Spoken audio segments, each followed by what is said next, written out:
విజయనగరం సోమవారం ఉదయం కలెక్టర్ ఆడిటోరియంలో ప్రజా సమస్యల పరిష్కార వేదిక గ్రీవెన్స్ రిడ్సెల్ సిస్టమ్ PGRS కార్యక్రమాన్ని నిర్వహించినట్లు జిల్లా కలెక్టర్ ఎస్ రామసుందర్ రెడ్డి తెలిపారు. ఉదయం 10 గంటల నుంచి మధ్యాహ్నం 1 గంటల వరకు కార్యక్రమం జరుగుతుందని, అన్ని శాఖల జిల్లా అధికారులు అందుబాటులో ఉంటారని పేర్కొన్నారు.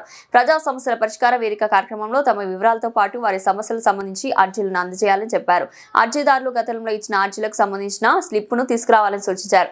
సమస్య పరిష్కారమైనప్పుడు ఫోన్ కి మెసేజ్ వస్తుందని, అర్జీదారులు వారి ఫోన్ ని చెక్ చేసుకోవచ్చన్నారు. నోటీసులు, ఎండార్స్మెంట్లను వాట్సాప్ లోను అందజేస్తామని, ఎండార్స్మెంట్ ను రిజిస్టర్ పోస్ట్ ద్వారా సంబంధిత చిరునామాకు పంపిస్తామని చెప్పారు. అర్జీ ఇచ్చేటప్పుడు దాన్ని కరెక్ట్ గా పూరించాలన్నారు. రిపీటెడ్ అర్జీదారులు తమ పాత రసీదు తీసుకురావాలన్నారు. జిల్లా ప్రజలు PGRS కార్యక్రమాన్ని సద్వినియోగం చేసుకోవాలని ప్రకటనలో కోరారు.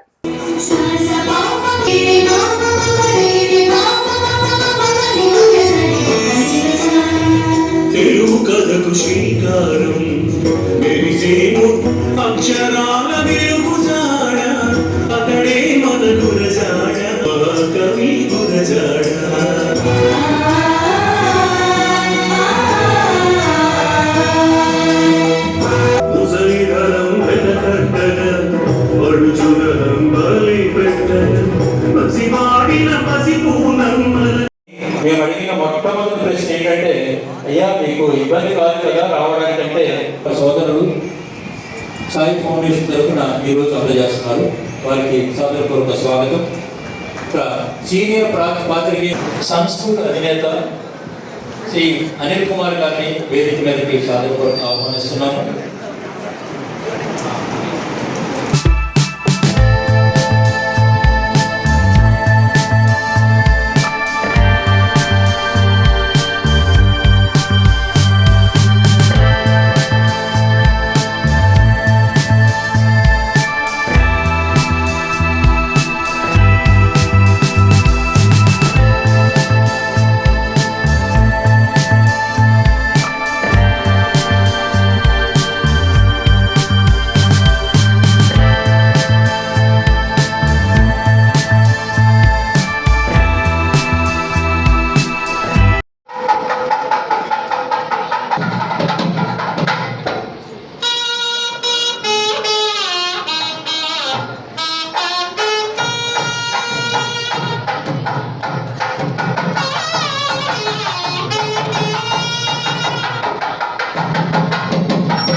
సాయి ఫౌండేషన్ తరఫున వారికి అందజేస్తున్న నగదు పురస్కారం 30,000 రూపాయలు సాయి ఫౌండేషన్ తరఫున అమ్మశెట్టి గారు అందజేస్తారు.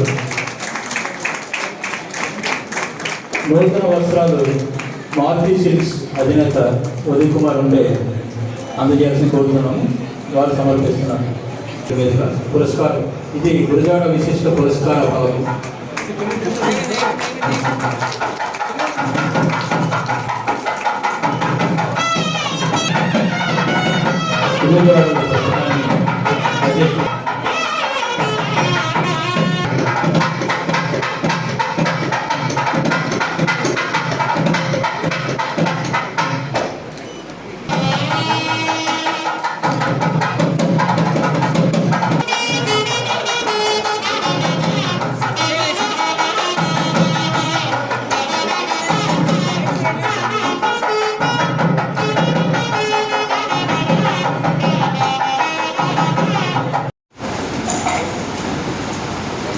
మీకు ఒక మాట చెప్తాను. దేశంలో చాలా విశేషమైనటువంటి కోసం మీకోసం పురస్కారం వేచి ఉందనుకుంటా. అందుకనే ఈ సంవత్సరం మీకు అందుబాటులో ఎంపిక కావడం అదృష్టంగా భావిస్తున్నాను. సాధారణంగా అంటారు పురుగు నొప్పులు అని చెప్పి కలెక్టర్ గారు ఈ మధ్య పేపర్లో చూశాను. వారి గ్రామంలో వారు చదువుకున్న పాఠశాల పరిస్థితి బాగలేదని ఎంతో విలువైన తన సొంత ఆస్తిని 1 ఎకరం భూమిని పాఠశాలకు విరాళంగా ఇచ్చిన ఒక మహనీయుడు. ఎప్పుడు జరగని చిరునవ్వు. ప్రసంగం తర్వాత కరెక్ట్గా అడిగితే ఈ సభను అత్యంత అర్థవంతంగా సాహిత్య స్ఫూర్తితో నింపినందుకు మీ అందరికీ కూడా హృదయపూర్వక ధన్యవాదాలు తెలియజేసుకుంటున్నాం. మన గురజాడ గారి ఆశయాలు మానవత, సమానత్వం, దేశ ప్రేమ, సామాజిక చైతన్యం, ఈ వేదిక మీద మరోసారి ప్రతిబింబిస్తున్నాయి. ముఖ్యంగా ఈ రోజు మనం సత్కరించిన పద్మశ్రీ కొలుపులు ఇనాక్ గారు మనందరికీ ఆలోచించే అవకాశం. శివారెడ్డి గారు, కౌముది పరిషత్ గవళ సర్వేశ్వరరావు మేషారు, విజయ భవన డాక్టర్ గోపాలరావు గారు, ఆదిపట్ల నారాయణదాస్ ఆరాధన సంఘం, అదేవిధంగా friends fine arts Mandapaka Ravi, సాగి శివశేఖరరామరాజు కళాపీఠం రాజు గారు, శంకర్ గారు, గురుజాడ విద్యా సంస్థల స్వరూప గారు, త్యాగరాజ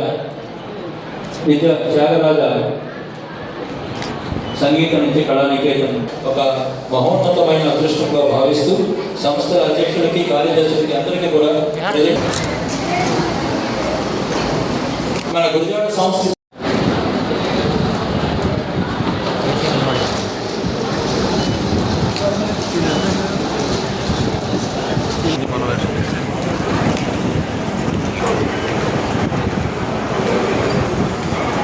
ఆనందం. నా మొదటి కార్యక్రమం గురజాడ అప్పారావు గారు వర్ధంతి కావడం నాకు మరింత బాధ్యత గుర్తు చేస్తుంది. గురజాడ గారు మన తెలుగు జాతికి నిత్య దీపస్తంభం. గురజాడ అప్పారావు గారు కేవలం కవి, నాటక రచయిత మాత్రమే కాకుండా సామాజిక సుధారకుడు, మానవతావాది, ఆధునిక ఆలోచన పితామహుడు, దేశం అంటే మట్టి కాదు, దేశం అంటే మనుషులు అని పిలిపి వినియోగించి చెప్పిన మహానుడు. అతని రచనలో వెనుకబాటు ఉన్న సమాజాన్ని ముందు లాగే శక్తి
ఆశీర్వదించవలసిందిగా కోరుతున్నాను.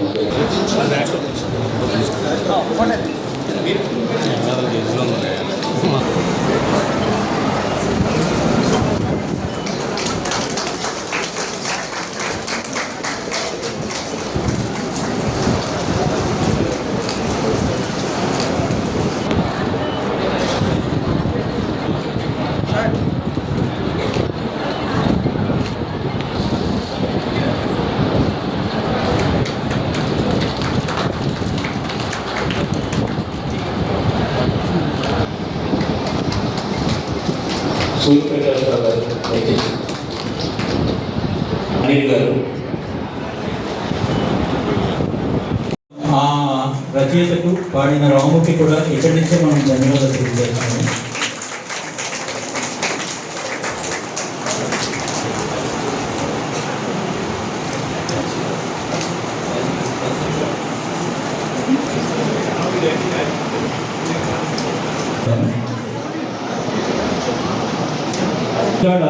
వారి తాలూకా రచనలో గొప్పతనం, విశిష్టత వారిద్దరికీ కూడా అభినందన తెలియజేస్తూ, ఎందుకంటే మొదటి ద్వితీయ బహుమతి గ్రహించిన మొదటి పాట ఇందాక చేసినట్టు ఆల్ ఇండియా రేడియో వ్యాఖ్యాత రాంపట్ల నృసింహస్వామి గారు రాశారు. రెండవ గీతాన్ని శ్రీకాకుళం చెందిన శేరిపాణి గారు రాశారు. దయచేసి శేరిపాణి గారు కూడా శ్రీకాకుళం నుంచి ప్రత్యేకంగా ఇచ్చేశారు. వారు కూడా ఉంటే తర్వాత కార్యక్రమం ఒక నృత్య ప్రదర్శన, సూర్య తేజ డ్యాన్స్ అకాడమీ విద్యార్థి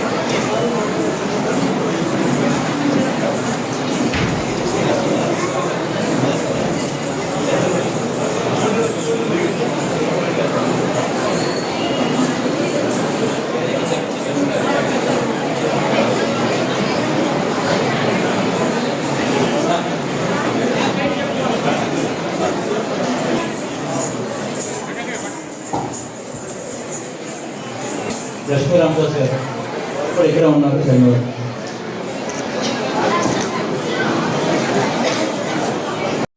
నేను చాలా గమనపడుతున్నాను, ఆనంద అతిశయంతో ఉన్నాను.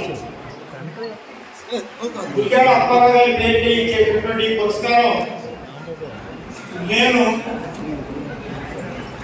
25వ తీసుకునే సందర్భం ఇచ్చి నేను చాలా సంతోషంతో ఉన్నాను.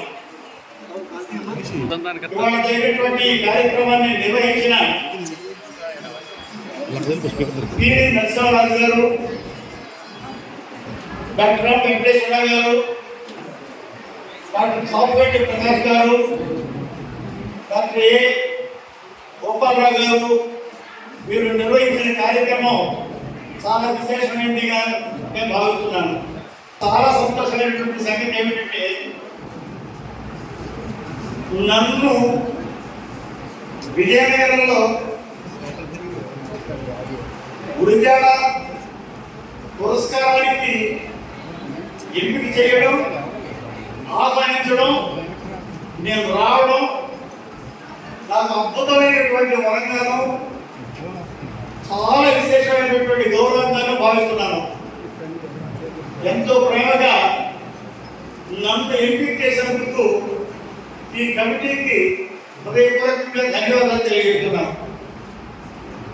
ఎక్కడో ఉన్న నన్ను ఇక్కడ దాకా తీసుకొచ్చే అద్భుత కార్యక్రమం నిర్వహించినటువంటి కార్యక్రమ సభ్యులందరికీ హృదయపూర్వకంగా ధన్యవాదాలు తెలియజేస్తున్నాను. ఇవాళ ఈ కార్యక్రమంలో కూర్చున్న ఆవుతులైనటువంటి సహృదయ సాహితీ మూర్తులకి, సారస్వత చైతన్య మూర్తులకి, కళామూర్తులకి హృదయపూర్వకంగా ధన్యవాదాలు తెలియజేస్తున్నాను. నాకు చాలా విశేషమైనటువంటి విషయం ఏమంటే, ఈ కార్యక్రమంలో పాల్గొనే భాగ్యం రావడం నాకు చాలా అద్భుతమైనటువంటి వరంగా భావిస్తున్నాను. కాదు, ఒక సంపూర్ణమైనటువంటి మానవుడిగా ఇక్కడ నిలబడ్డాడు. సంపూర్ణం ఏమిటంటే, ఏ మనిషి అయినా భార్యా సమేతుడిగా ఉంటేనే వాడు సంపూర్ణమైనటువంటి మానవుడు. ఆ మానవుడు ఇక్కడ ఉండడం ఆయన చాలా గొప్ప వ్యక్తి. న్యాయ కార్యక్రమంలో చాలా విశేషమైనటువంటి ప్రజ్ఞ ఉంది ఆయన. ఈ పేరు నేను వెన్నెల వెళ్ళి ఎవరు అని అనుకునేవాడిని.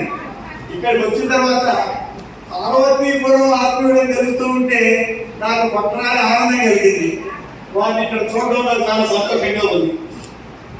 దామోదర్ గారు తిరుపతిలో చదువుకున్నారు, మా ఆత్మీయులైన వారు, తోడుగా ఉండేవాళ్ళు. ఇక్కడ ఈ ఉద్యోగం చేస్తున్న సంగతి నాకు తెలియదు. ఇక్కడికి వచ్చిన తర్వాత చూస్తే నాకు చాలా సంతోషం కలిగింది.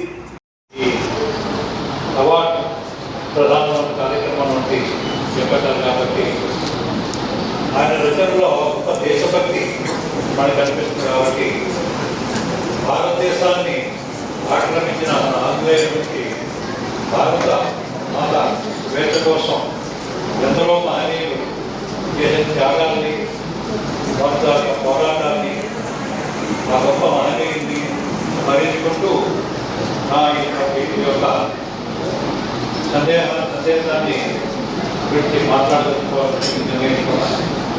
కారణం ముఖ్యంగా దానికి బలమైన కారణం ఏంటంటే చిన్నప్పటి నుంచి నేను పెరిగినటువంటి నా ఇంటి వాతావరణం, దేశభక్తి అన్నది చిన్ననాటిలోనే నాలో గుణాలు వేసుకోవడం, వాడుతున్నటువంటి పరిస్థితులు ఇవన్నీ కూడా దేశభక్తులు ఎప్పుడు మాట్లాడవలసిన తెలియకుండానే ఒక భావోద్వేగానికి గురయ్యే పరిస్థితి నాలో ఏర్పడుతుంది. కారణం ఏంటంటే మీకు తెలిసిన అందరూ స్వర్గీయ జగన్ పరశురామ నాయుడు గారు, మా బాదయ్య గారు తెలంగాణలోనే ఆయన ప్రతి వర్గాలే దేశ నాయకులు ఫోటోలన్నీ ఉంది. మహాత్మా గాంధీ, బాలగంగాధర్ తిలక్, సుభాష్ చంద్రబోస్ ఆయన పిలిచి ఎవరు వీళ్ళని చెప్పారో మాట్లాడిన వాళ్ళ గురించి నాకు వివరించడం, మరీ చెప్పడం వల్ల ఈ వాతావరణంలో పెరిగి రావడం వల్ల ఈరోజు గురజాల అప్పారావు గారి లాంటి గొప్ప వ్యక్తి గురించి మాట్లాడే అవకాశం దొరికినందుకు చాలా ఆనందంగా ఉంది. ప్రకాశ్ రావు గారు నా దగ్గరకు వచ్చి ఇలాంటి కార్యక్రమాన్ని నాకు ఆహ్వానించినప్పుడు నేను ఎక్కువ బాగా మాట్లాడకుండా నేను ఒప్పుకోవడానికి కారణం ఈ చిన్నతనం నుంచి నేను పెరిగిన వాతావరణం ఒక ముఖ్య కారణం. ఇకపోతే గురజాల అప్పారావు గారు మాట్లాడారంటే ఆయన ఈ సాహితీలో ప్రపంచంలోనే ఈ ఒక సంఘ సంస్కరణ కనిపిస్తారు. ఒక మనలోని ఒక వ్యక్తిత్వాన్ని పొందించే వ్యక్తిత్వ వికాసానికి తోడ్పడే అంశాలు ఎన్నో ఆయన కవితల్లోని మనకి కనిపిస్తాయి.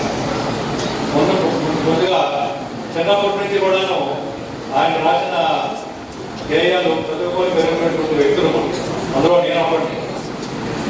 చిన్నప్పుడు ఆయన రాసిన ఇది దేశమంటే మట్టి కాదు, దేశమంటే మట్టిలో అనేది మనం ఎంతో ఆకర్షించేది. ఎందుకంటే అంతవరకు కూడాను ఎంతో మంది దేశం అంటే ఒక భూభాగం, ఆ ఎల్లల్లో ఉన్నటువంటి ఆ భూభాగమే దేశం అని అనుకునేటువంటి ప్రలోభంలో ఉన్నటువంటి వ్యక్తుల్లోని నేను కూడా ఒకటి. ఇంట్లో అది కాదు, అది మన అపోహ. దేశం అంటే ఒక భూభాగం కాదు, దేశం అంటే మనసులో అని దాన్ని అర్థం చేసుకొని అవగాహన చేసుకొని మరి దేశం ఇది అని తెలుసుకోవడానికి మనకి తోడ్పడినటువంటి మా గేరు. అట్లాగే ఆయన రచన ఇంకొకటి మనకి కనిపిస్తుంది. సొంత లాభం మొత్తం అనుకొని పొరుగువాడికి తోడ్పడేవాయి అని చెప్పి అందులో ఇక్కడేంటి ఆయనలో దేశభక్తులు కనిపిస్తాడు. దేశం అంటే మంచి కాదు, దేశం అంటే మనుషులు అని. ఇక్కడేమో ఆయనలో సంఘ సంస్థలు కనిపిస్తాడు. సొంత లాభాన్ని మొత్తం అనుకొని పొరుగువాడికి సహాయం చేయమంటే. ఎందుకంటే ఒక గొప్ప సంఘ సంస్కృతి ఎప్పుడు కాగలంటే మనలో ఉన్న స్వార్థాన్ని కొంతైనా మనం త్యాగం చేసి ఇతరులకి మనం ఉపయోగపడగలిగినప్పుడే మనలో కొంత ఆ సంఘ సంస్కృతి లక్షణాలు మనలోని కనిపిస్తాయి. అటువంటి వాటిని ఈ గేయాలు చదువుకోవడం వల్ల నిర్ణయించే మనలో వ్యక్తిత్వ వికాసానికి అవకాశం పడి మన గొప్ప వ్యక్తిగా, దేశానికి ఉపయోగపడే వ్యక్తిగా మనం మనుచుకోవడానికి ఉపయోగపడే గొప్ప గేయాలు రచించినటువంటి గొప్ప వ్యక్తి గురజాల అప్పారావు.